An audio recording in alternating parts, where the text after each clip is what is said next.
Hey, it's Dan, and welcome to Unified Gaming.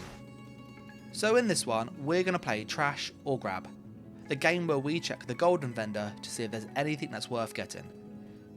We're also going to go and check the Infinite Archive to see if there's any good leads too. It's worth mentioning that the golden vendor does rotate every week and you can find her on the weekends. That means if you are watching this in the future, then the items may be slightly different. As for where you can find her, she's located in Cyrodiil, and she can be found in Northern High Rock Gate, near the stables. That's if you're playing on the blues. If you're playing on the yellows, she's located in the Western Elsewhere Gate, towards the bank. And if you are playing on the reds, she's located in the Southern Morrowind Gate region. This is all recorded on the 20th of April, so things will be different if you watch this next week. As with my videos, if you like them, then like, comment, share and subscribe. It really helps out. And I just want to say a massive thank you to everybody at Patreon who help make the videos possible. If you want to support myself, there's details down below. But what can we get in the golden? So she's located here and she is selling this week some monster pieces as usual and then some jewellery. For the jewellery, what's actually worth getting? The Queen's Elegance set is pretty bad. So in my opinion, I would leave this alone. The only reason to get this though is if you are making a heavy attack build and you don't have Oaken Soul, then this might help you, because when you use a fully charged heavy attack you gain in power, thus you can just keep spamming it. There are better sets for heavy attack builds, so I would kind of skip this. You'll notice that this is bind on equip, so you can buy to some other people too if you really wanted it and save some money. The next one is Hersene's Necklace. This is recovery, max stam and recovery again, and it gives stam recovery to everybody in the group. This isn't terrible, it's not a bad set, it's not a great set either, it's kind of in the middle. Because it's a gold ring, necklace, it can be a bit awkward to farm, because you'd have to upgrade it as well, so if you are playing a healer in PvE and you want just some extra stam sustain for everybody, you could use this. It's not like amazing, but it's not terrible. Me personally, I'm going to pick one up and I'm going to pay gold because I value my AP more than my gold currently with my current system and just set up. So we're going to buy one of these just because I would like to be able to put this on a healer and just kind of play with it. You then have Silks of the Sun, which is the second necklace. This necklace is mainly used on Dragon Knights. It used to be really good, but now it's not. So I would skip this in all honesty. You will note that this can also be traded too, so if you did really want to get this, you could buy it from traders from other people for a lot less. The last item you have for jewellery is Unleashed Amulet, so it's the Unleashed Terror set. This used to be really good, it has been nerfed quite heavily though. It is weapon and spell damage, max stam, and when you do damage with a blink, charge, leap, teleport or pull ability, you put a massive bleed on them. You can apply this to lots of people. The issue is the damage over time is like 1000 per second, so it's not bursty, it's not terrible for a dot build, and this is from a dungeon. So if you were trying to kind of fill up your sticker book and stuff, it's worth getting this if you just want to do it for that.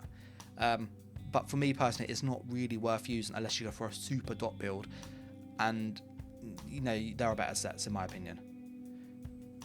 As for the monster pieces, you have Lady Thorn. Lady Thorn's DLC dungeon, so if you want to obviously get a DLC set, this might be worth just getting for that reason. As for what it does, it's max health, and when you cast an ability that costs health, you spawn a blood ball for 10 seconds. You can then synergize with it, or your ally can, which will give disease damage to people nearby and major main, reducing their damage done to other people. It's okay, it's not like terrible, it's not awesome, it's kind of a bit flat, like meh. So in my opinion, I'd probably leave this alone unless you want to fill your sticker book. For myself, I'm just going to get this to fill the sticker book because, you know, it just saves me having to run that dungeon. Again, I value my gold less than my AP because I've got loads of gold and not as much AP. So I bought one of each piece just to fill that sticker book. I personally probably wouldn't use this item.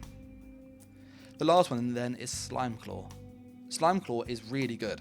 This is a really good monster set for PvE. If you play a lot of Arcanist, you'll use one piece Slime Claw for a lot of those setups, and other classes do as well. So that one piece crit chance is very good. For this reason alone, I'd recommend getting this item.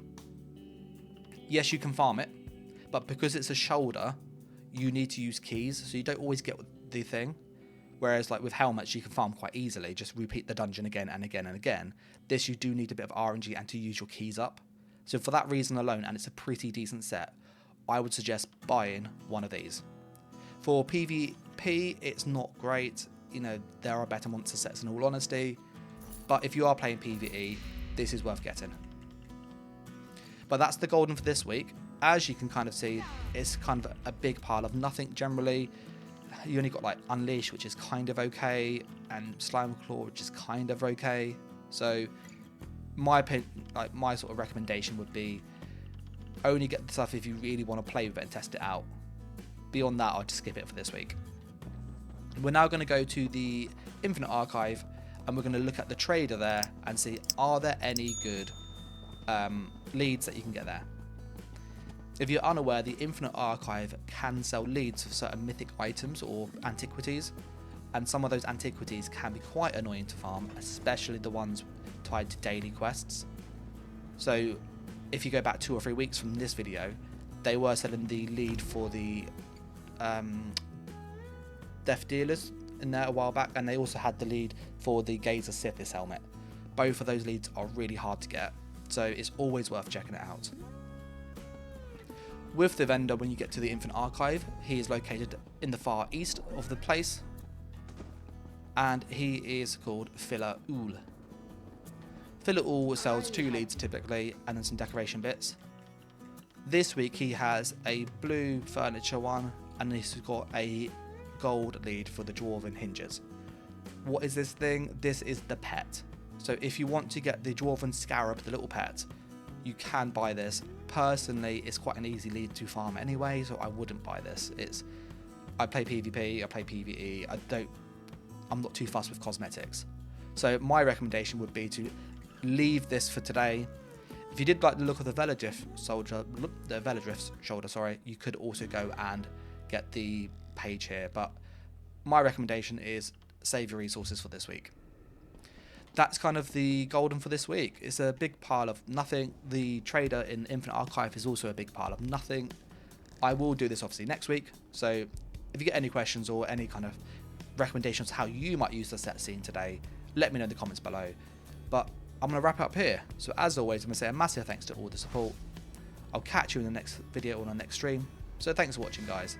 Take care and bye.